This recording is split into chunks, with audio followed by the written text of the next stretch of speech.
Sobat Yoi, kita tahu perkembangan zaman saat ini membutuhkan sebuah teknologi yang tentunya untuk mereduksi net zero emission. Salah satu teknologi yang saat ini sedang viral ataupun trending adalah teknologi kendaraan listrik. Dan di sini saya sudah bersama Mas Andana yang kita tentunya akan membahas tentang electric vehicle secara pengetahuan kita masing-masing dan tentunya akan mengedukasi teman-teman generasi Z dan juga generasi Alpha. Apa kabar Mas Andana? Ya, baik. Selamat malam, Vin. Malam. Oke, Oke, Mas. Eh, Mas, boleh cerita dikit nggak? Mas, pertama kali lihat mobil listrik tuh kapan, Mas?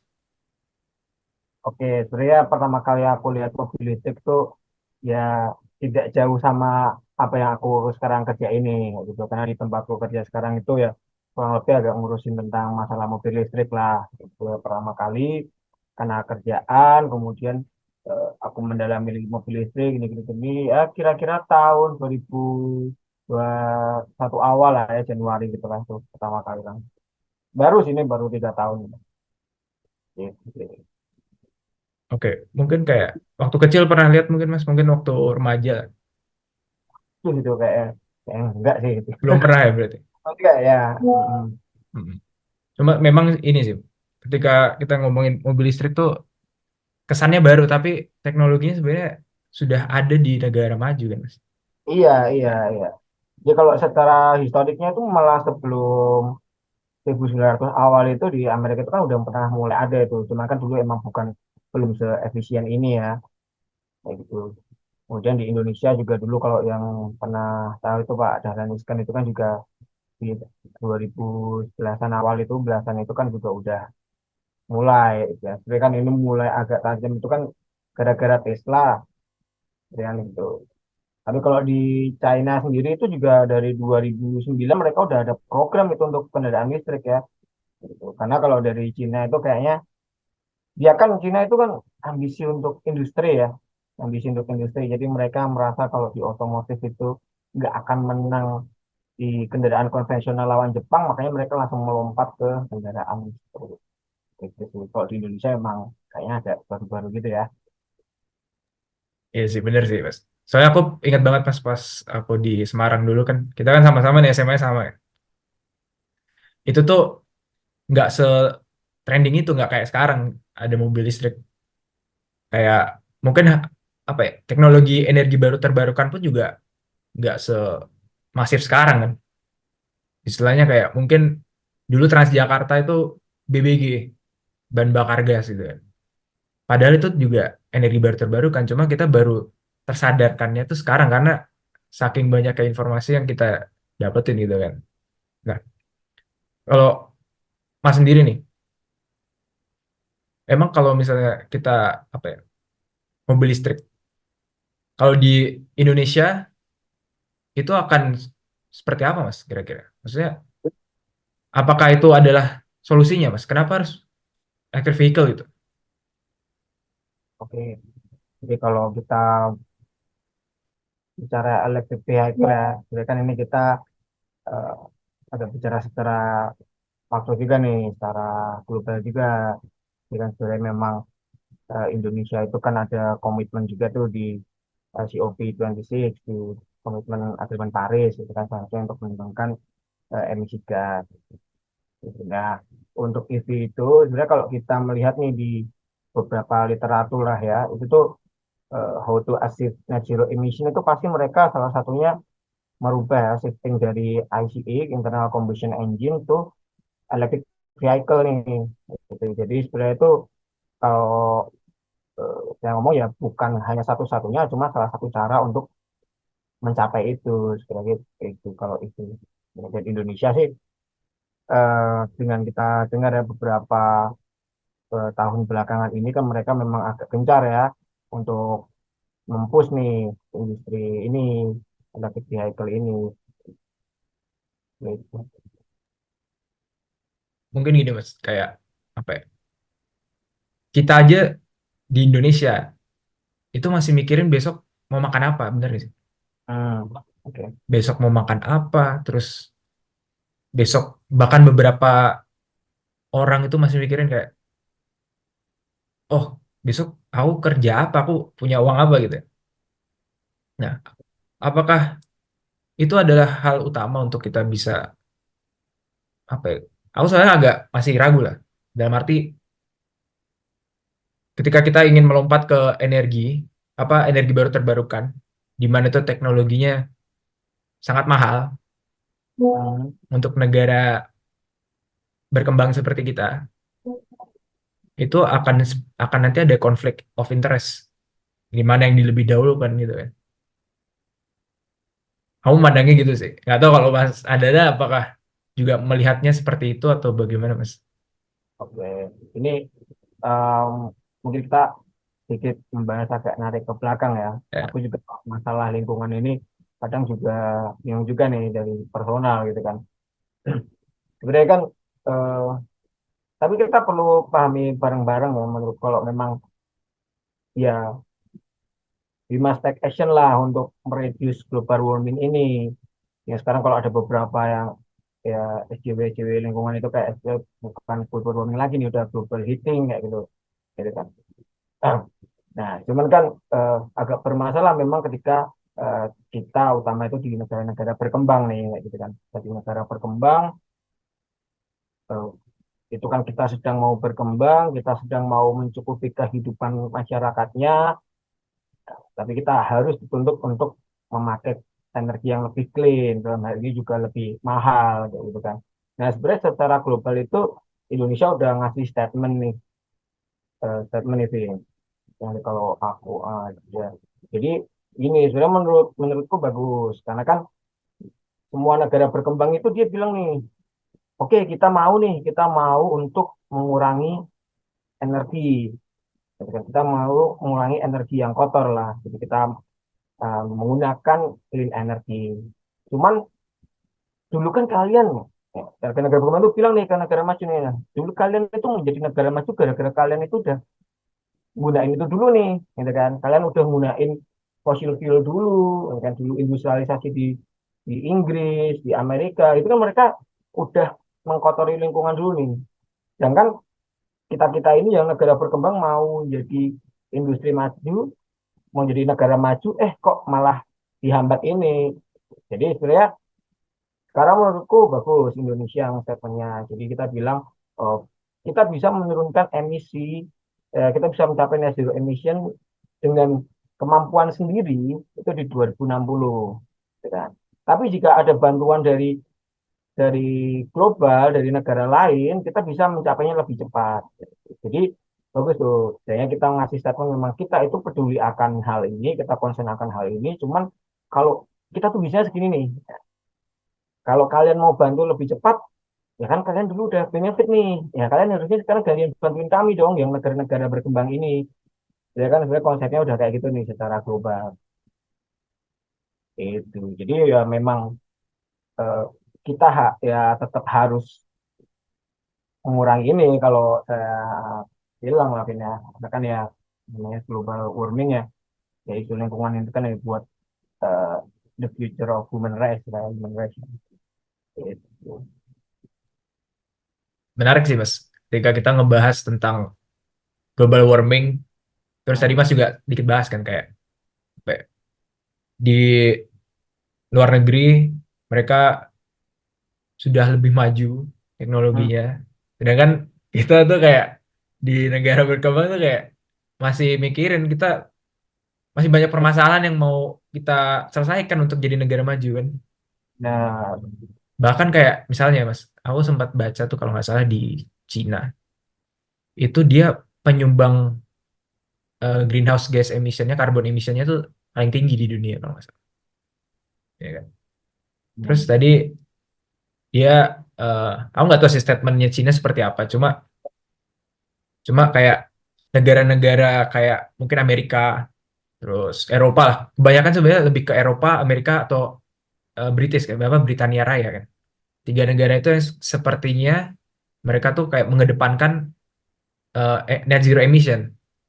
Sepertinya itu masalah mereka atau itu masalah dunia, kita nggak tahu. Karena sepertinya itu kayak jualan.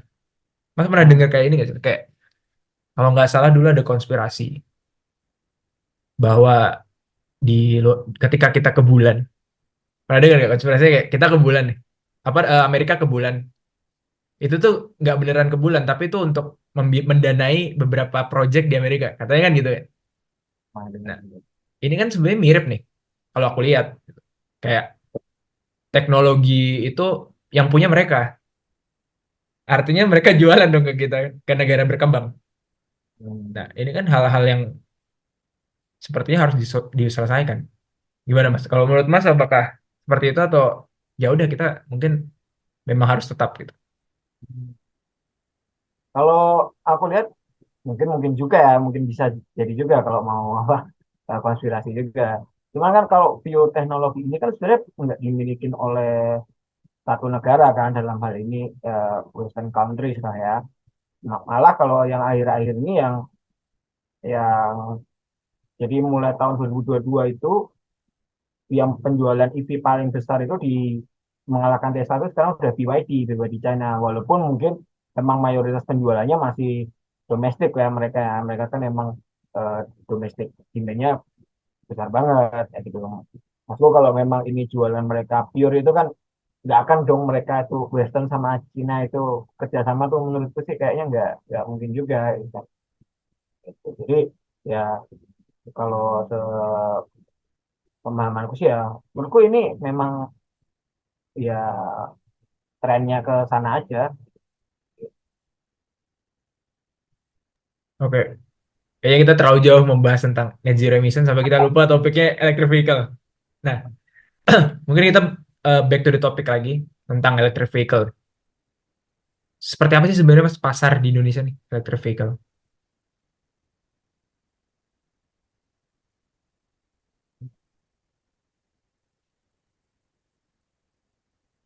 Jadi kan sebenarnya kita bisa tahu nih, ini aku ini ya, coba bantu cari. Ya, maksudnya kan kalau kita ngomongin pemain lama, beberapa perusahaan Jepang di Indonesia itu kan mereka sudah lama tuh perusahaan otomotif di Indonesia dalam arti mereka sudah punya fasilitasnya dan fasilitasnya sepertinya itu fasilitas untuk bahan bakar minyak kan seperti itu. Nah, apakah ini artinya pasar di Indonesia itu secara tanda kutip itu dipaksa untuk shifting ke energi yang sekiranya mereka belum tahu nih apakah apakah itu adalah solusinya atau mungkin seperti apa ya, electric vehicle itu kan kayak apa ya istilahnya mahal dan beberapa komponennya mungkin bukan resource dari Indonesia. Bahkan mungkin walaupun walaupun kayak nikel, nikel tuh ada di Indonesia. Tapi Hmm. sepengetahuanku yang dipakai itu bukan lithium nikel kalau nggak salah. Tapi yang dipakai lithium ion kan. Nah, berarti kan ini akan ada perubahan sentimen pasar, istilahnya kayak dari yang tadinya BBM jadi listrik gitu ya. Seperti apa memangnya kalau pasar di dalam negeri kita ini kalau Mas lihat? Jadi kalau sambil kita cari-cari itu, ini berdasarkan data registrasi kendaraan ya, yang beberapa kali misal eh, aku kalau misalnya ada acara gitu dipaparin oleh Kemenhub itu per sampai 24 November itu total yang terregistrasi untuk roda 2 itu ada 85.000, untuk roda 4 itu ada 11.000, yang lain ada roda 3 bis pickup itu masih di bawah 100 gitu. Jadi total itu ada 107.000 unit lah per sampai 24 November 2023 itu. Jadi memang kalau dilihat dari persenan kenaikan ya memang agak tinggi sebenarnya kalau dibanding oleh tahun sebelumnya. Jadi tahun sebelumnya itu 2022 itu motor itu ada 17.000 nih, 17.000 unit. Di 2023 sampai November ini udah ada 54.000 unit. Jadi ada 200% lah ya, dua kali lipat kenaikannya. Jadi kalau yang di mobil paling cuma 10%, 20%. Sebenarnya memang tren kenaikan itu masih ada. Cuman kalau memang kita bandingin itu sama penjualan yang konvensional itu masih jauh sebenarnya. Kayak gitu kan. Ya, contoh ini tahun ini 54.000 ya. Nah, karena penjualan roda 2 biasa itu tiap tahun ada sekitar 5 jutaan. Itu kan jadi masih jauh lah kalau dibandingkan sama total market dari semuanya. Terus kayak eh, yang kamu bilang tadi ya lithium ion itu ya. Nah sebenarnya kalau aku beberapa akhir ini baca literatur memang ada pergeseran nih, pergeseran demand. Jadi kalau dulu memang waktu awal-awal mungkin ya, ini waktu awal-awal pemerintah itu menggalakkan di 2019 lalu itu memang trennya itu ke baterai nikel, itu ada NMC itu kan, perkembangan kobalt kayak gitu. Terus akhir-akhir ini eh, penemuan-penemuan teknologi baru menyatakan bahwa kalau lithium itu bisa lebih efisien lagi lah sekarang kayak gitu. Jadi trennya itu nanti akan berubah itu. Waktu itu aku lihat itu. Kalau sekarang sih mayoritas masih nikel ya. Nah, katanya nanti di 2002, 2030-an itu baru akan diselip tuh. Tapi kan ya ini aja data-data baru-baru ini ya. Kan dulu 3, 4 tahun lalu, 5 tahun lalu aja masih ke nikel. Mungkin saja kan kita nggak tahu juga nih ke depannya bisa aja yang nikel lagi nih atau apa. Tapi kalau berdasarkan data itu memang tren akan berubah. Tapi tetap penggunaan akan nikel ini masih akan menjadi pilihan kedua lah. Kayak misalnya second choice lah kalau misalnya memang akhirnya trennya ke lithium itu. Jadi kalau yang nikel itu kayak masih yang pabrikan-pabrikan Korea itu juga masih pakainya nikel. Yang baru-baru itu kayak ini China gitu sih yang baru-baru baru pakai lithium gitu. Tadi Mas sempat bahas kayak itu cukup bikin saya kaget sih Mas. Kayak tadi Mas bilang penjualan motor listrik tuh 50 ribuan ya kalau nggak salah. Ya tahun ini ya ini pendaftarannya ya. Ya, 50 ribuan. Lalu dibandingkan dengan total keseluruhan itu 5 juta, 4 juta, 5 juta ya. 5 jutaan biasanya. Nah, ini kan kayaknya ketimpangan nih kayak persentasenya aja gimana nih kita sampai ke sana kan. Sampai ke titik semuanya akan menggunakan motor listrik. Kita ngomongin motor dulu nih, listrik. Nah, seberapa besarkah apa ya ketimpangan dalam harganya dulu deh. Karena kan salah satu konsiderasi kita ketika ingin membeli kendaraan kan harga gitu kan. Ya, Pak. Nah, berapa berapa mungkin eh, harga motor yang apa BBM dan motor listrik tuh kira-kira senjangannya tuh berapa persen itu dari harga? Jadi hmm, memang salah satu gap ya yang di tempatku lihat itu tentang analisis nih kalau misalnya emang penyerapan kendaraan listrik ya roda dua maupun roda empat itu sebenarnya salah satunya yang utama memang adanya price gap antara yang konvensional sama yang kendaraan listrik ini. Seperti itu ya, apalagi kalau masyarakat kita kan kita mengenal teknologi baru nih tapi harganya lebih mahal ya otomatis kan kita cenderung jadi malas kan gitu kan.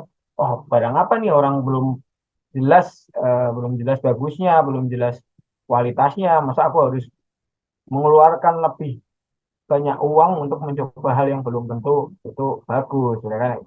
Jadi ya salah satunya kita sarani juga ke pemerintah dan lain-lain yang stakeholder terkait itu memang akhirnya kalau kita lihat itu kan banyak program-program nih pajak-pajak untuk pengurangan pajak.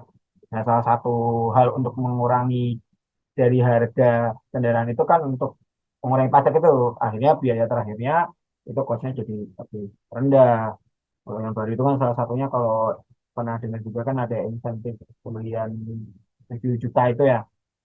Itu mungkin salah satu eh, upaya lah ya dari pemerintah untuk menurunkan gap harga itu. Kalau di mobil ya yang ada data pasnya mobil itu dengan spek yang sama itu bisa naik sampai 30 sampai 40% dari harga yang konvensional. Kalau di motor saya kurang ada data pastinya sih. Maka rata-rata kalau yang ada seperti yang gitu kan di atas 20-an. Kalau motor relatif lebih lebih dikit lah gapnya lah. Oke, berarti kan kita bisa lihat lah kalau misalnya oke kita ngomongin secara general aja deh. Kita nggak ngomongin pemerintahan. Kita ngomong secara general seperti ini mungkin. Kayak UMR kita paling tinggi itu sekitar 5,2 kalau nggak salah. Kalau nggak salah UMR di satu Indonesia ini 5,2. Lalu eh, dia pertama pasti harus memikirkan sandang pangan papan kan. Itu kan kebutuhan pokok dari semua makhluk hidup lah. Semua maksud saya makhluk apa manusia gitu ya. Nah, ketika kita sudah memiliki barang tadi BBM yang sudah kendaraan BBM, kita akan cenderung merawatnya gitu. Kita akan cenderung merawatnya selama mungkin kan. Karena itu bukan bukan kebutuhan pokok gitu. Nah, artinya kan kita ngomongin general aja. Artinya kan kita, misalnya kita lah, karena saya nih, saya harus memikirkan dulu sandang pangan papan dulu nih. Tapi di lain sisi kita harus shifting nih. Nah, saya kan punya cuma kendaraan BBM. Artinya apakah tadi makanya saya bilang dipaksa untuk kita ganti atau enggak gitu kan. Ini kan menjadi apa ya? Akhirnya membebani masyarakat juga gitu. Cuma memang cuma memang saya melihat ini adalah peluang yang bagus karena selain tadi global warming kan memang masalah satu dunia bukan masalah tiap negara gitu. Nah, itulah yang mungkin tadi pasar kita itu memang harus mengerti dulu. Benar tadi yang Mas Andana bilang, pasar kita tuh harus mengerti dulu bahwa ini adalah masalah dunia, bukan masalah negara kita sendiri gitu. Dan mungkin hal-hal seperti itu yang harus kita lakukan sejak dini kepada masyarakat, edukasi, ya kan? Edukasi bahwa bukan berarti ini eh, segampang ekonomi doang gitu. Tapi kita lihat secara big picture-nya itu masalahnya ini masalah dunia, masalah global warming itu sendiri. Dan kalau saya pernah baca itu global warming itu juga mempengaruhi GDP negara. Artinya ketika kenaikan laut sekian persen itu akan mempengaruhi penurunan GDP, ya kan? Nah, jadi mungkin ini untuk Sobat Yoi juga harus tahu kalau misalnya shifting EV ini bukan berarti kita mengesampingkan sandang pangan papan tadi, tapi kita ingin apa ya memberi solusi untuk bumi kita ini agar dia tidak global warming gitu kan. Nah, oke. Nah sekarang kita ngomongin deh, kalau dari persaingan ya, apakah cukup unggul EV ke depan dengan kendaraan konvensional atau BBM? Menurut pandangan Mas Anda ini gimana? Nah, sebelumnya aku mau ngomen yang tadi dulu ya. Jadi menurutku gini sih, Win. Jadi em, sebenarnya sasarannya ya, kalau menurutku pribadi itu bukan orang yang udah punya untuk mengganti, kayak gitu kan.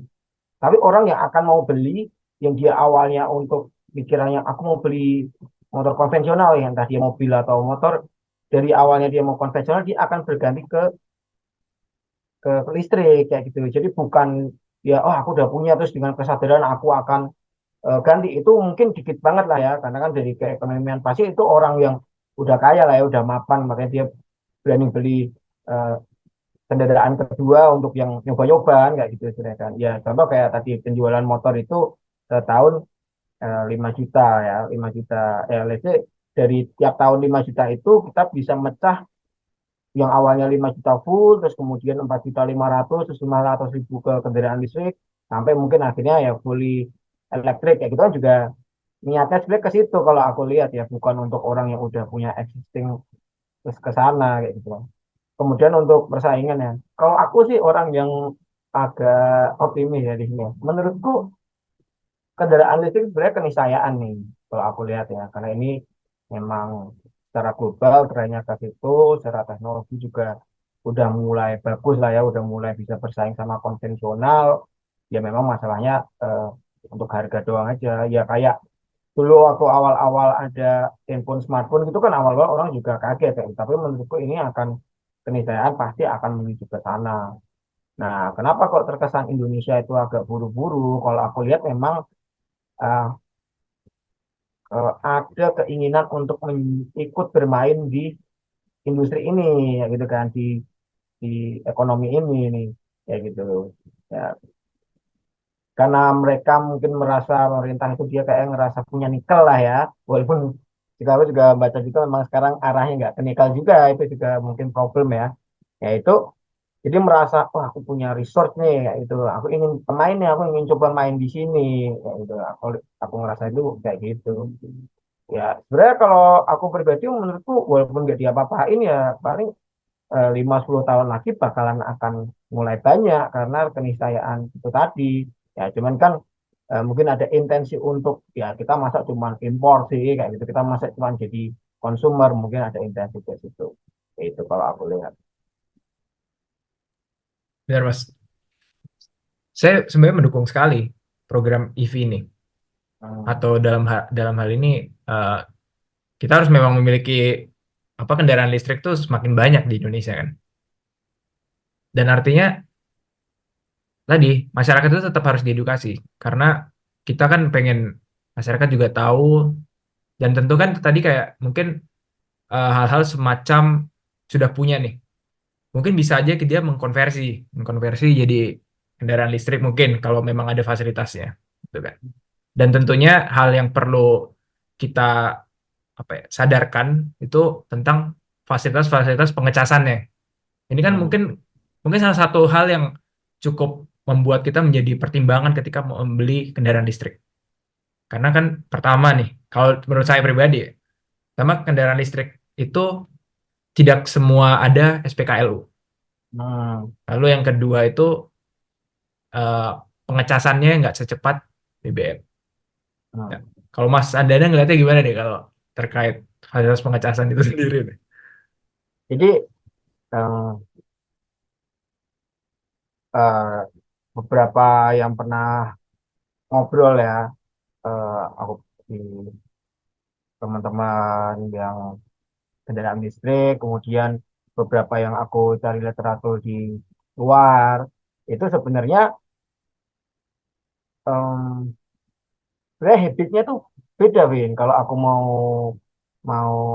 ngomong ya, gitu kan. Jadi kalau aku lihat tuh habit pakai kendaraan listrik tuh bukan kayak habit naik kendaraan umum, kendaraan konvensional biasa, kayak gitu. Jadi habitnya tuh kalau aku bilang lebih mirip ke main handphone lah kayak gitu. Jadi siang itu kita pakai, siang pakai, malam itu kita charge.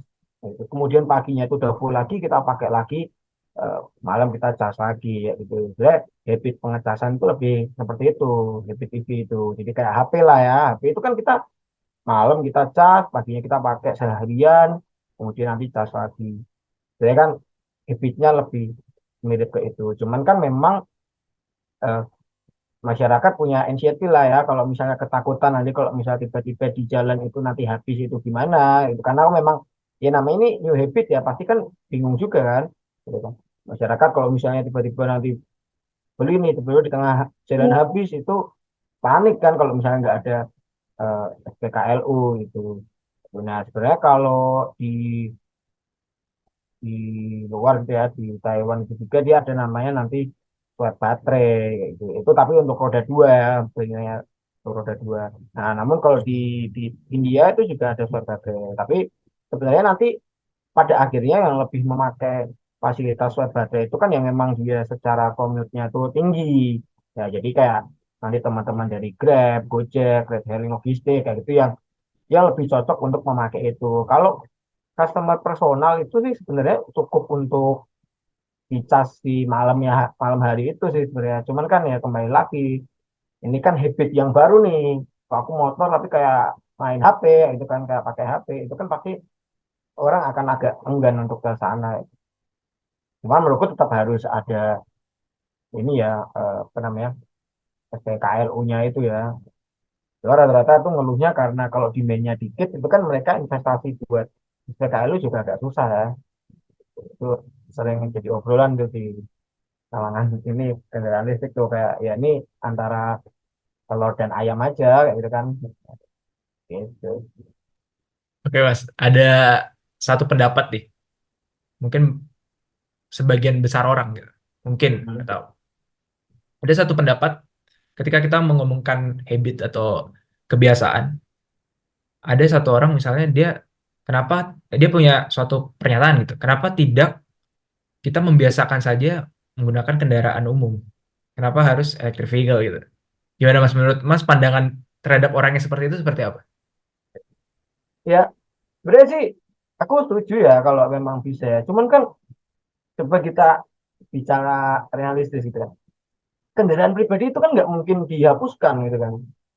Walaupun kita bisa memindahkan sebagian masyarakat untuk ke kendaraan listrik, ke transportasi umum, cuman kendaraan pribadi itu kan akan selalu ada. Nah, sebenarnya tetap shifting energi dari combustion engine yang nggak ramah ke electric vehicle itu tetap harus dilakukan gitu kan.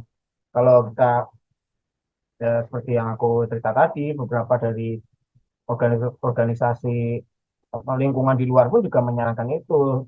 Selain tetap eh, menaikkan public transport kayak gitu, itu tetap pasti ya, gitu. Jadi karena kita nggak mungkin menghilangkan kendaraan pribadi, nah akhirnya kendaraan pribadi yang existing yang kotor ini kita rubah menjadi yang lebih clean, sebenarnya kayak gitu. Dan oh sekalian ini, jadi kalau aku lihat sebenarnya memang perubahan ke EV ini bukan untuk mengurangi kemacetan ya, kayak gitu kan. Jadi kan dulu kan ada bilang, ya Konsuma itu kan tetap macet ya. Memang ini bukan menjawab untuk solusi kemacetan, memang ini bukan jawaban untuk solusi kemacetan. Karena kan jumlahnya tetap akan sama, tetap akan nambah gitu kan. Dan ini kan eh, men-shifting penambahan yang teknologi kotor tadi menjadi teknologi yang lebih bersih. Ya kan? Ini kan menjawab clean sama, oh ya, satu lagi nih tentang bahan bakar itu kan. Jadi kan bahan bakar fosil fuel itu kan pertama dia kurang clean, kemudian dia mahal, dan kalau kita bicara secara nasional itu kan eh, terlalu tergantung nih kita terhadap bahan bakar ini karena kan kita masih net importer ya. Jadi kalau kayak kemarin nih tiba-tiba harga minyak dunia naik, nah kemudian kan itu kan kalau lihat itu kan negara sampai subsidi berapa ratus triliun gitu demi BBM ini dengan secara ketahanan nasional pun itu juga akan berbahaya kalau kita terlalu tergantung sama di luar kan itu kan berarti kan ketahanan energi Indonesia diatur banget nih sama yang punya minyak nih ya gitu kan. Gitu. Ya, Mas, setuju sih sama pendapatnya Mas Dana sih. Kayak karena kan gini, gini kan, di Indonesia itu kita sudah terbentuk habitnya itu tiap lebaran beli kendaraan baru ya kan. Terus ada apa ya, bukan habit sih, tapi prinsip, mungkin prinsip di masyarakat kita tuh kalau kita belum punya mobil kita belum wah gitu kan. Nah, benar sih Mas. Kayak memang ketika kita ngomongin public transport itu adalah salah satu dari solusi, bukan satu-satunya solusi. Sama kayak Ya, electric vehicle. Artinya kan kita nggak akan mungkin menghilangkan macet. Macet itu adalah, mungkin aku bisa bilang itu adalah habit juga karena sudah terbiasa macet itu. Kita cuma ngeganti si bahan bakarnya kan, benar gak sih? ya benar. Kalau ngomongin Nah, khusus yang IP ini nggak jawab itu memang nah, bukan solusi untuk dan kemacetan. ini Mas, aku juga melihat kalau di Indonesia kan kita salah satu selain nikel, kita juga Hmm, salah satu memiliki resource terbesar di coal kan, di batu bara. Nah, aku bisa bilang ketika PLTU dibandingin dengan PLTS, itu cost listriknya akan jauh lebih murah PLTU, walaupun hmm, dia kotor gitu kan. Nah, mungkin ini adalah salah satu solusi dari electric vehicle ini untuk setidaknya kita merubah apa, bukan merubah, menggantikan sedikit daripada porsi emisi tersebut. Karena kita sudah nggak mungkin dong kita udah investasi besar-besaran dari jauh-jauh hari PLTU terus tiba-tiba langsung diganti PLTS, itu kan agak sulit. Ini mungkin salah satu solusinya. Artinya kita mengurangi dikit, porsi dikitnya itu, kuenya itu dikit yang kita kurangi. Gitu kan. Nah, kalau Mas Dana sendiri nih mungkin ada pendapat nggak? Kalau misalnya EV ini masih menggunakan PLTU, nah itu gimana Mas? oke. Ya, sebenarnya hampir mirip kayak tadi ya. Sebenarnya kan ya ini bukan satu-satunya langkah gitu kan. Ini nggak bisa berdiri sendiri sendiri harus berbarengan gitu kan. Ya ini kalau ada orang yang ngomong ya percuma kalau misalnya EV tapi masih PLTU kan sama-sama masih mengeluarkan apa, emisi ya gitu kan. Ya Ya seperti kayak gini lah. Kalau aku menganalogikannya kan, ya mana yang lebih bagus antara kita makan sehat atau kita berolahraga. Sebenarnya kan seperti itu juga. Kan kenapa kita harus memilih di antara kedua itu kan? Kenapa memang ini kan bisa berjalan berbarengan gitu kan? Ya kalau misalnya ini khususnya IV juga, ya masa kita mendiskreditkan usaha ini gitu kan? Kayak orang mau olahraga dulu tapi dia makannya masih nggak bener ya. Masa kita bilang oh itu nggak bener tuh, nggak itu harus makan dulu baru olahraga, itu kan juga nggak gitu juga. Kalau aku tuh yang melihatnya kayak gitu. Nah, terus kalau memang masalah ini ya TV sama clean energi itu, ya jadi kalau memang ini aku baca beberapa itu sebenarnya walaupun dia EV tapi menggunakan energi yang enggak clean itu tetap secara total itu menghasilkan emisi yang lebih dikit daripada dia full pakai ICE tadi, combustion engine, pakai BBM lah gitu, itu lebih dikit. Gitu. Ini juga ya nanti kita sambil tampilin data ya kalau ada ya. Nah, ini dari PLN itu bilang nih, tiap 1 liter BBM itu setara 1,2 kWh listrik. Gitu.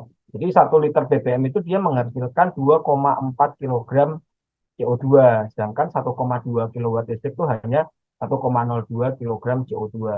Jadi dia membandingkan nih, ini dari judul PLN ya, dia bilang bahwa kalaupun sama-sama ya kita menghasilkan EV dengan PLTU tadi sama kendaraan berbasis fosil yang pada umumnya itu tetap dia bisa menurunkan sampai 56% itu dari PLN. Kalau jadi literatur di luar dia nggak nge-state total total ini penurunannya sih, cuma rata-rata memang dia lebih turun, malah bahkan ini aku baca ada sampai yang turun 70% ya. Cuman kan kalau di luar itu kan dia power play-nya nggak sekotor kita ya, jadi mending pakai yang PLN itu yang cuma 56% itu.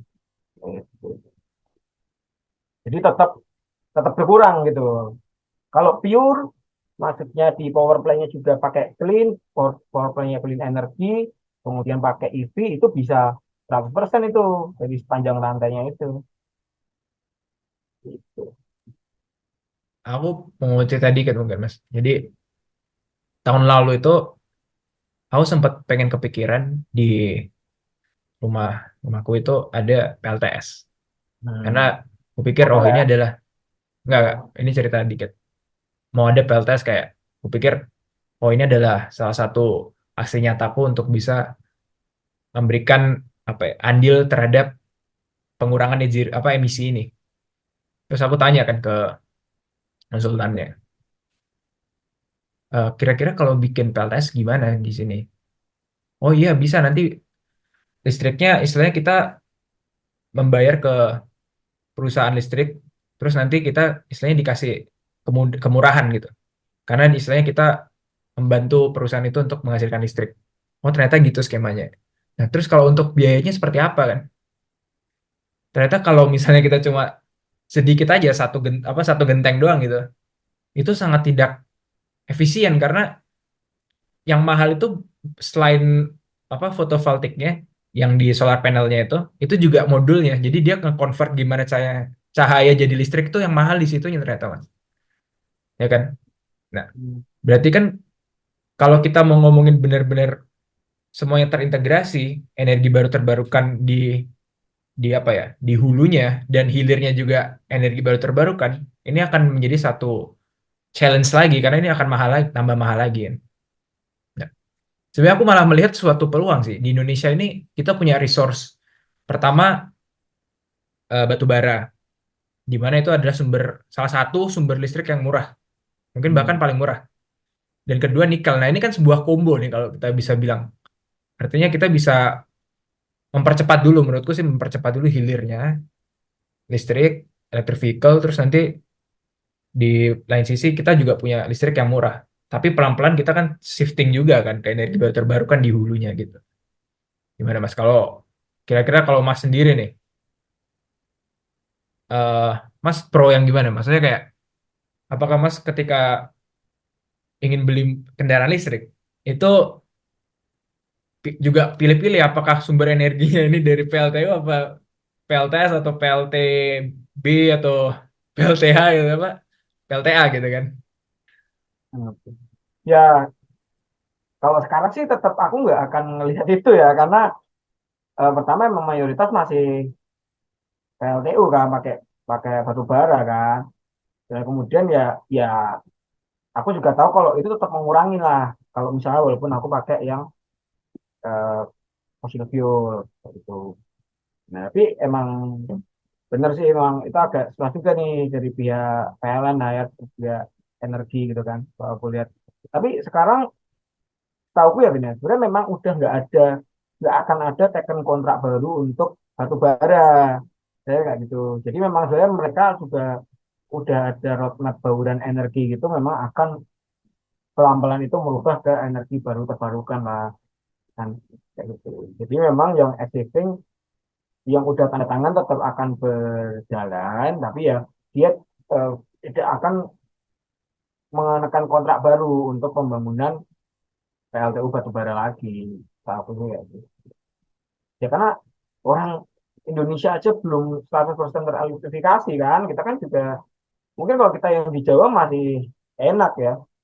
Nah, di Jawa itu ada surplus listrik ya gitu kan. Kalau kita di Jakarta kita jarang kena pemadaman gitu kan. Dulu waktu aku di Semarang juga masih kena tuh, setahun paling kali 2 kali itu masih kena. Aku di Jakarta ini selama ya hampir 3 tahun lebih ini baru kena sekali itu. Itu pun cepet banget ya gitu kan. Temenku di daerah di Jawa Tengah dia masih kena sebulan sekali itu padahal di Jawa gitu kan, apalagi kalau di teman-teman di luar Jawa itu kan juga lebih parah gitu kan. Emang susahnya itu gitu kan, ya memang paling murah batu bara sih kalau pernah cerita-cerita sama teman PLN gitu sih ya. Oke, Mas. Ada satu konsep di negara maju itu ada carbon tax.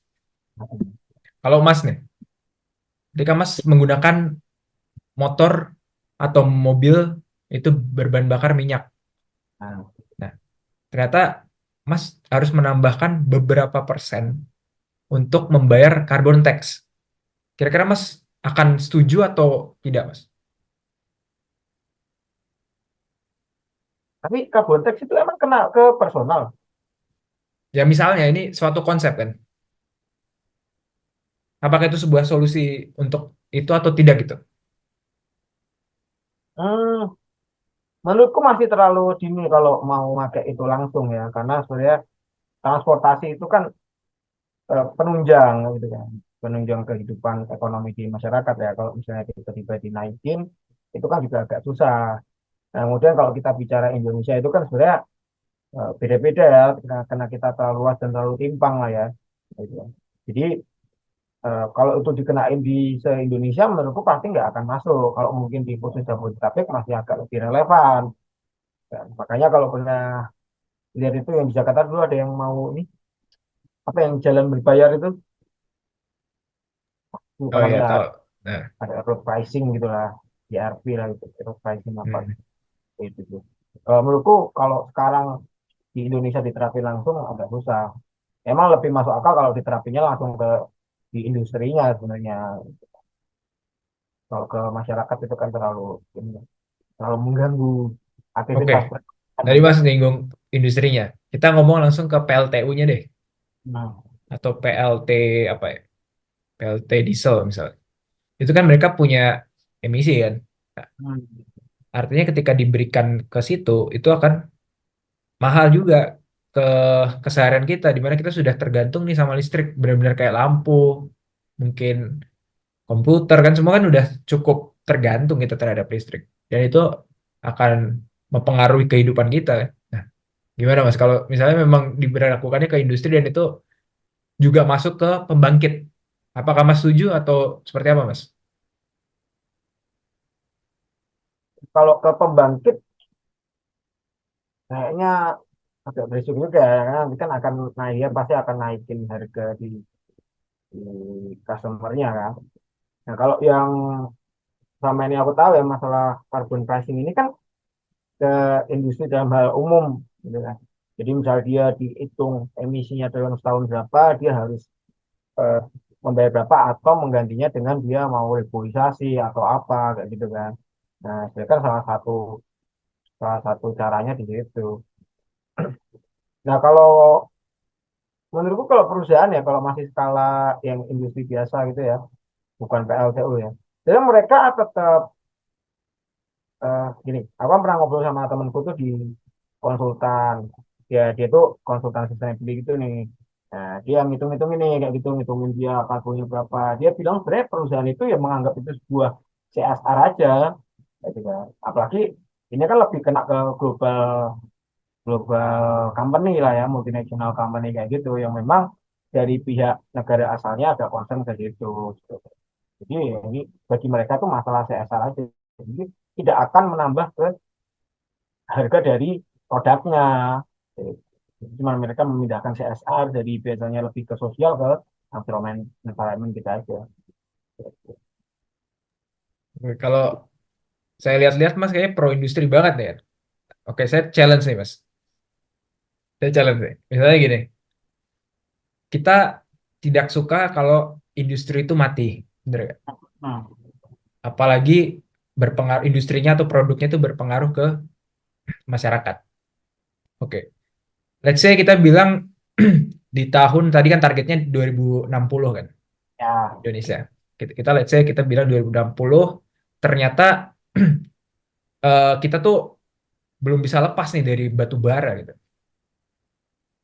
Dan pada akhirnya mungkin kita harus menutup secara paksa PLTU.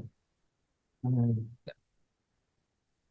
Itu akan berdampak domino efek gitu loh kepada masyarakat juga, karena itu pada akhirnya kita harus bergantung kepada listrik yang lebih mahal gitu kan. Nah, maksud saya gini sih Mas. Nanti Mas mungkin bisa kasih penjelasan atau mungkin menjawab challenge-nya. Cuma maksud saya ketika kita tidak memberikan perlakuan khusus kepada PLTU ataupun eh, berbagai macam apa infrastruktur yang ada emisinya gitu di saat-saat ini, gimana nanti kita akan apa ya memberi apa memberikan solusi atau mengesolve masalah tersebut gitu.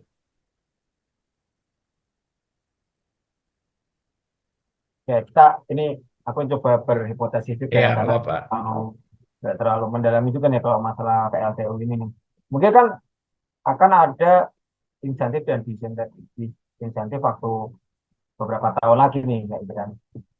Untuk ini kan di awal nih, awal ini kan langkahnya tahuku mereka tidak akan menandatanganin pemerintah Indonesia yang dalam hal ini tidak akan menandatanganin pendirian power plant baru yang menggunakan tenaga batu bara. Setelah nanti mungkin dihitung-hitung, kan tetap PLN ini kan dia tetap akan melihat minimal akan harus bisa memenuhi kebutuhan harian kan minimal itu kan. Gitu kan nggak mungkin tiba-tiba misal diganti nanti eh, blackout semua, mati semua gitu kan akan susah juga. Nah, mungkin nanti dalam beberapa tahun lagi ada insentif nih, gitu kan. Ada disinsentif, misal dia udah pakai power plant, karbonnya berapa, ya ntar mereka harus nambah price, ya carbon price tadi, itu bisa juga, gitu kan. Itu kan tapi pembelian ke PLN-nya, gitu kan. Tapi kan PLN ke kitanya tetap dengan harga yang sama. Gitu. Jadi dia, kalau kamu mau ngejual, tapi aku bisanya bayarnya cuma segini nih, ya gitu. Atau kamu harus bayar secara tahunan tabungnya berapa gitu kan. Jadi akan mendiscourage PLTU yang batu bara untuk mereka juga mungkin shifting ke power plant yang lebih clean aja kayak gitu. Karena Oke. apa ya ini perusahaan industri itu kan mereka harus rasional ya, dan mereka kan itu profit oriented ya. Ketika nanti mereka hitung bahwa ketika berubah akan lebih untung, mereka akan shifting pasti gitu kan. Tapi kan selama mungkin mereka akan mempertahankan posisi ini itu karena apa yang mereka susah payah investasi lagi kalau memang udah punya eh, kondisi existing yang profitable buat mereka gitu. Oke, menarik nih. Makin menarik karena kita mulai menemukan solusi-solusi nih kan sekarang. Dan kayaknya Mas juga lebih cair sekarang. Nah, Mas gini Mas, kalau misalnya nih, kita kan salah satu pengeluaran APBN kita salah satu yang terbesar adalah subsidi BBM, ya kan? Ketika kita ingin mencapai satu target, target yang tadi net zero emission di tahun 2060 or sooner, Mas setuju nggak kalau kita tanda kutip menyusahkan mereka-mereka ya atau ya mereka-mereka lah, mereka-mereka yang masih menggunakan bahan bakar yang menimbulkan emisi gitu.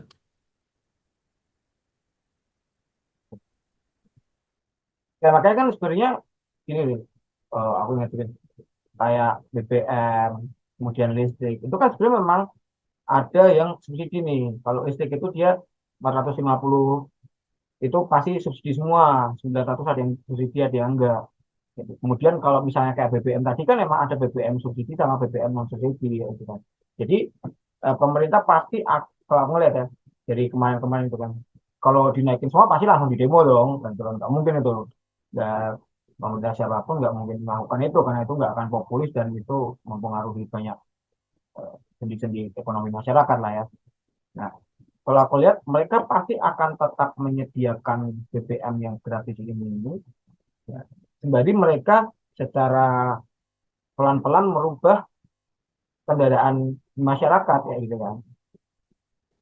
Kayak dulu kan awal-awal premium nggak ada juga agak susah kan, nah, gitu kan. Sekarang ada Pertalite. Mungkin nanti ketika perekonomian kita naik, kemudian nanti secara kendaraan bisa disiplin lebih bagus lagi, itu kan akan dinaikkan lagi nih nanti. Mungkin nanti bisa langsung ke Pertalite atau ke Pertamax atau mungkin nanti ada tengah-tengahnya lagi ya nggak gitu kan.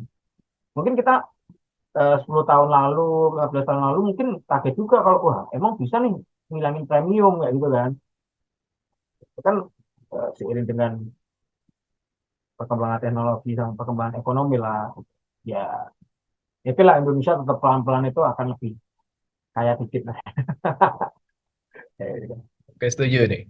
Ini saya pernah ini Mas, pernah ngobrol nih sama orang, kita tuh sebaiknya eh, mengatasi masalah emisi ini dengan resource yang kita punya aja gitu. Dengan cara yang murah aja. Hmm. Gini deh. Misalnya kita masih tergantung dengan bahan bakar minyak. Kenapa nggak minyaknya itu aja yang kita ubah jadi biofuel, alternatif alternatif fuel gitu kan? Itu kan juga salah satu caranya gitu. Hmm. Itu salah satu hal yang istilahnya ketika saya ngobrol sama teman saya itu juga oh iya ya benar juga gitu. Kenapa kita selama ini memikirkan produk yang asalnya itu bukan dari Indonesia gitu ya?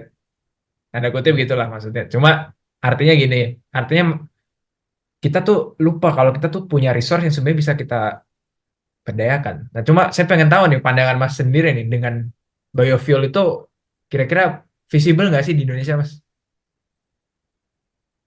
Sebenarnya kalau visible mungkin visible ya, cuman kembali lagi. Jadi kalau menurut saya, kita sebenarnya nggak terlalu banyak resource itu juga, nih. Biofuel itu kan salah satunya pakai sawit ya, kayak gitu ya.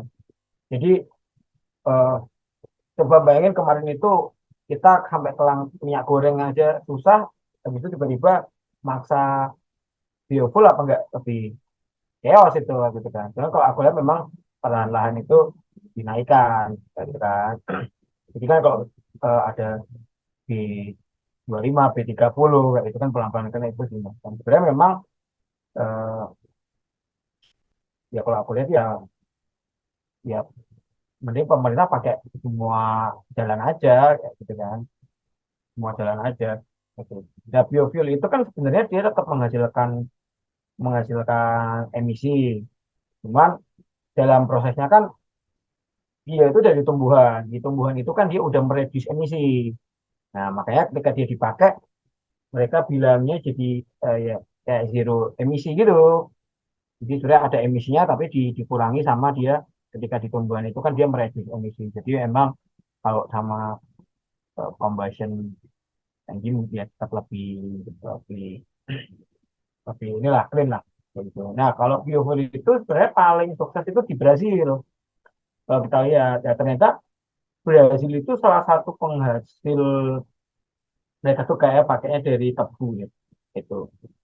Mereka itu kan penghasil tebu paling gede nih di dunia. Makanya akhirnya mereka merasa, wah kita punya nih, kita punya resource ini. Akhirnya mereka menggalakkan nih ke situ. Jadi menurutku the most successful countries ya di biofuel itu ya di Brasil ini. Gitu. Itu bisa juga. Gitu. Cuman Indonesia ternyata kalau ya karena aku ngeliat itu dibandingkan produksi waktu itu produksinya posisi terpunya Brasil sama Indonesia itu kan jauh banget nah, gitu kan. Mereka hampir 10 apa 15 kali lipat dari kita untuk itu cukup banget tahun. Ya cuman itu bisa juga sih. Ya kenapa kita harus cuman satu jalan aja sih kalau aku lihat. Nah, kenapa kok Indonesia ngebet itu menurutku gara-gara nikel itu deh. Ya, kan? Sama kayak halnya di Brasil dia ngebet pakai biofuel karena mereka merasa punya resource-nya. Di Indonesia kan kita merasa punya nikel itu akhirnya agak ngebet banget di EV ini. Nah, aku lihatnya itu dia. Oke. Kalau nggak salah juga tuh, kalau nggak salah nih ya, eh, sawit kita tuh cukup besar. Kalau nggak salah salah satu yang besar di dunia kan. Hmm. Tadi juga Mas juga bilang apa tadi sugarcane ya apa tebu ya tebu di Brazil itu tinggi. Artinya kan ada faktor prioritas mana yang diprioritaskan apakah harus pangan terlebih dahulu atau energi terlebih dahulu. Itu kan ada konflik interest kan. Hmm. Bahkan di Brazil pun mungkin akan ada konflik interest ya. Saya nggak tahu pasti. Cuma Jadi di awal-awal tuh mereka kayak betul. Artinya kan kalau kita ngomongin gini deh, anggaplah kita nggak akan lagi makan gorengan itu sangat sulit gitu kan. Sangat sulit gitu kan. Jadi semua jadi rebus itu kan sangat sulit. Bahkan mungkin di Brazil nggak tahu gimana kondisinya. Cuma mungkin Brazil sudah mulai mengurangi apa gulanya gitu mungkin nggak tahu kan. Ini kan sebuah challenge juga gitu. Tapi saya setuju sih sama Mas tadi ketika Mas bilang kita harus melakukan segala cara gitu kan. Bahkan kalau nggak salah kan sekarang kita juga sudah ada uji emisi mulai digencarkan lagi, digencarkan lagi. Gitu.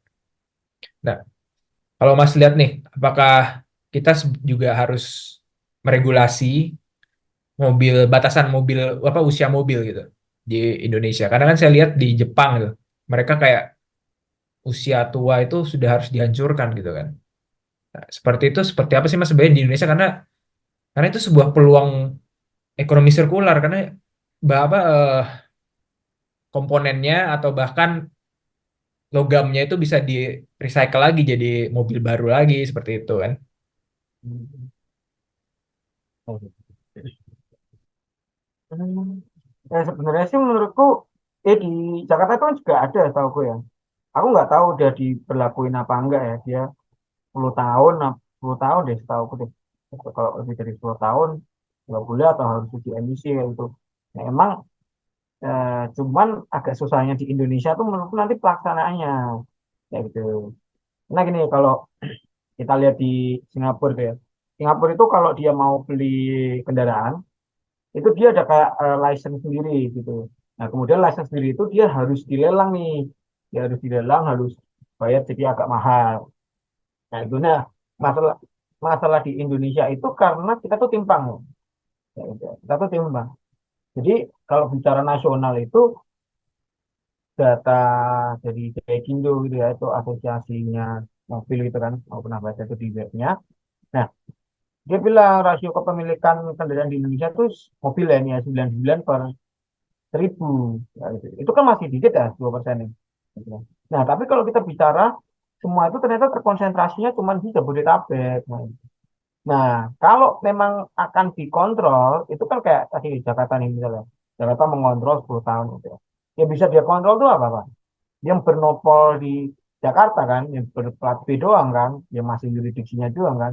Ya tapi kalau misalnya nanti kita misalnya aku nih aku beli platnya plat Semarang terus aku bawa sini kan itu juga nggak bisa dikontrol juga agak susahnya itu karena di Indonesia itu kan kita luas dan kita masih imbang yang satunya penuh kendaraan yang daerah-daerah lain masih eh, sepi ya gitu jadi nanti akhirnya paling orang-orang ya tinggal beli plat nomor lain aja dan nanti dibawa ke Jakarta jadi agak susahnya itu sih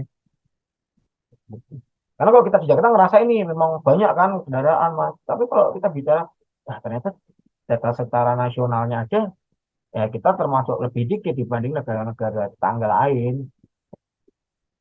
Susah itu, ya tapi Indonesia Oke, itu oke. Oke, lain. kita ngomongin ini deh, masa depan lah ya. Kita ngomongin masa depan, artinya kita mungkin bisa menghiraukan sedikit realita yang ada gitu ya. Kita ngomongin ideal aja deh. Oke. Oke, Mas. Kita lihat deh, 10 tahun lagi sampai 30 tahun lagi kita lihat. Nah, apakah ekosistem electric vehicle ini akan luar biasa apa perubahannya? Artinya perubahannya ini ke arah positif di 10 sampai 30 tahun lagi dengan beberapa usaha yang telah kita lakukan saat ini gitu. Seperti apa Mas melihat ekosistemnya? Aku sih tipe yang optimis ya, Vin, ya. Menurutku pasti akan berubah ke sana. Ya, pasti akan lebih ramai. Ya, cuman kapannya itu yang mungkin kita kurang tahu kan gitu kan. Pasti nanti ya kalau aku lihat paling ya 10 tahun, 15 tahun itu baru mungkin agak agak naik kayak gitu. Belum nanti kalau misalnya ada energi apa teknologi baru ya gitu ya. Cuman kalau aku lihat sih yang paling baru pun tetap berbasis ke listrik kayak gitu. Sudah ada lagi tuh fuel cell kalau pernah dengar ya itu hidrogen dia pakainya. Tapi kan tetap biasanya kan nanti dia listrik. Itu sebenarnya lebih enak lagi tuh. Maksudnya nggak harus SPKLU itu kan bisa kayak hidrogen diisi kayak gitu. Cuman dia mungkin lebih mahal lagi tuh kalau di Indonesia lebih nggak masuk lagi tuh harganya. Harusnya sih rame lah kita. Iya, benar sih. Karena gini kan kita ketika kita ambil 10 sampai 30 tahun lagi, itu kan kita ini di posisi itu, di posisi apa ya, pimpinan lah mungkin. Generasi kita kan akan ada di posisi pimpinan. Dan kita nggak pungkiri bahwa generasi kita sudah melek terhadap net zero apa emisi itu kan. Hmm. Artinya kita harus mempersiapkan itu Mas kalau menurut saya karena kalau kita nggak mempersiapkannya pelan-pelan nanti kita PR-nya tuh benar-benar harus yang sekarang ini loncatannya mungkin pelan-pelan gini tapi ketika kita udah menjabat itu misalnya di atas gitu kan kita harus loncatnya tinggi banget karena di awal tuh kita tadi memanjakan pelan-pelan kayak misalnya tadi ya subsidi terus lalu eh, PLTU itu nggak apa ya nggak semasif itu di benar-benar ditindaknya tuh nggak semasif itu mungkin kan hal semacam itu sih menurut saya itu salah satu konsiderasi dan juga concern saya kayak gitu sih dan nggak sih mas. Ya, gitu. Kalau ya memang kalau berbicara beberapa hal detail sih masih banyak kurangnya gitu ya. Cuman kalau aku lihat ya secara konsepnya ya sebenarnya memang udah ada ke arah bagus lah ya. Pemerintah udah mulai aware beberapa kayak gitu kan. Ya menurutku ya salah satu upaya ya beberapa ini agak ambisius lah ya. Itu kan kayak yang tentang listrik itu kan semua di subsidi, pajak dikurangi kayak gitu ya. Kita nggak tahu juga tuh itu bener apa enggak gitu kan. Maksudnya kan selalu ada pertimbangan lebih baik dana ini dikasih ke anggaran ini dikasih ke apa itu kan pasti selalu ada kita kan nggak tahu juga Oke deh ya mas kan menarik banget sih oh, pembicaraan kita. cerita ini dulu nih waktu itu aku pernah waktu awal-awal ngelihat ini ya ada inisiatif dari pemerintah. Terus kemudian aku cari tuh di China mereka juga kayak kita di awal-awal kayak gitu kan mereka di awal bahwa mereka dikasih insentif tapi nggak marketnya nggak tumbuh-tumbuh kayak gitu kan. Cina itu ternyata udah mulai insentif ya nih mereka ngasih insentif itu di 2009 tahu betul 2009 itu. Dan mereka baru memetik hasilnya ya, mulai banyak itu di 2015 sampai 16 itu. Bayangkan itu di Cina aja dia butuh 5 6 tahun itu kan untuk mulai secara market itu naiknya tinggi. Ya mungkin kita 5 tahun 6 tahun lagi baru akan kalau kita lihat yang air ini kan juga masih dikit lah ya. Ya, ya.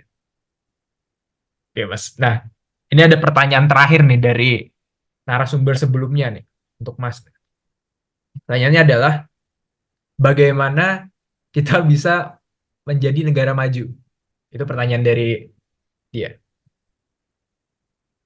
Oke. Kalau aku melihat ya, sebenarnya yang membedakan negara maju sama negara berkembang itu kan sebenarnya ini sumber penghasilannya, sumber ekonominya, sumber ekonomi suatu negara ini. Semakin dia menggunakan eh, langsung sumber daya alam, dia nggak akan bisa maju nih, karena added value-nya di sana itu rendah, kemudian dia harus cuma asal ngejual, jadinya nggak diolah, itu akan berkurang. Menurutku salah satu faktor utama ya memang industrialisasi. Aku sih selalu meyakini industrialisasi, karena dulu juga aku backgroundnya di teknik industri ya. Menurutku memang semakin banyak kita membuat produk hilir itu di nasional, kita akan pasti lebih benefit daripada kita hanya menjual produk-produk yang hulu gitu kan. Cara eh, impor kita juga lebih lebih turun, ekspor kita juga lebih tinggi kayak gitu kan. Ya kayak nikel itu sebenarnya nikel juga kan bijinya kita ekspor, kemudian nanti kita import hasilnya yang diolah di sana itu kan ya ini barang dari kita gitu kan, akhirnya balik lagi ke kita ya. Kunciku kalau suka kata ya industrialisasi. Oke, berarti hilirisasi sama aja lah, termnya sama ya. Ya industrialisasi Oke, di semua kayaknya itu ini lah. ya kayaknya saya bisa meraba Mas arah capresnya kemana. Tapi oke lah. Oke, ini terakhir Mas sebelum ditutup nih. Mas mau tanya apa kepada speaker kita selanjutnya nih? Pertanyaannya apa? Apapun itu, terserah. Eh, eh, Bagaimana kita bisa memanfaatkan ini ya bonus demografi untuk mencapai Indonesia Emas 2045 ini.